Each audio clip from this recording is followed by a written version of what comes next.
Thank you, Mr. Speaker. And I rise in opposition to the rule. Again, Mr. Polis, I think, very powerfully stated, again, how this majority, once again, is denying a free and open amendment process, or even a limited amendment process with this totalitarian version of debate. But I also want to speak in opposition to the underlying bill. We heard a lot about skyrocketing premiums. I come from a state where a governor actually embraced the Affordable Care Act, and what we saw just a few days ago with the new premiums that are released for 2015 was reported on by Kaiser Family Foundation, which is the gold standard for healthcare reporting in this country, is that the state of Connecticut is actually going to see a 4% reduction in the plans sold through the Affordable Care Act exchange. My friend from Colorado is one of the real lucky states. They're looking at a 15% reduction in terms of their silver plans that are sold through the exchange.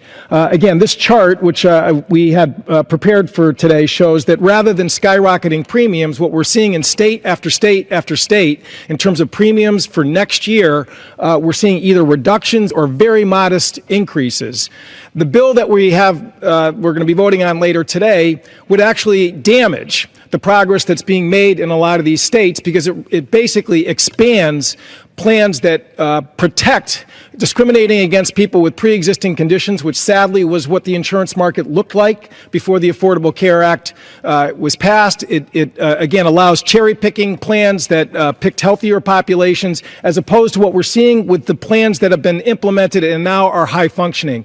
256,000 people enrolled through the exchange in the state of Connecticut last year, far shattering all the projections that HHS had set forth, because we had a high-functioning website, kudos to Governor Malloy, but also because people voted with their feet, that when they actually got the facts and had a chance to look at what the coverage that was being offered and the price that it was going to cost, they, again, shattered all the projections, and we are poised to move forward again next year. Can I have another 30 seconds?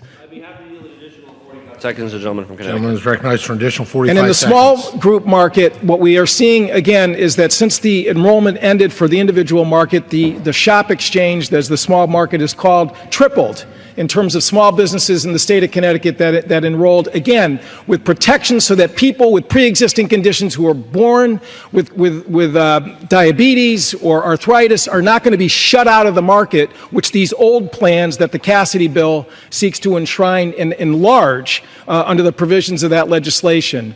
We, as Mr. Polis said, need to roll up our sleeves and talk about ways that we can improve the law. This is a huge, terrible step backwards, which for all these states which are seeing rate reductions for 2015 would be lost. I yield back the balance of my time.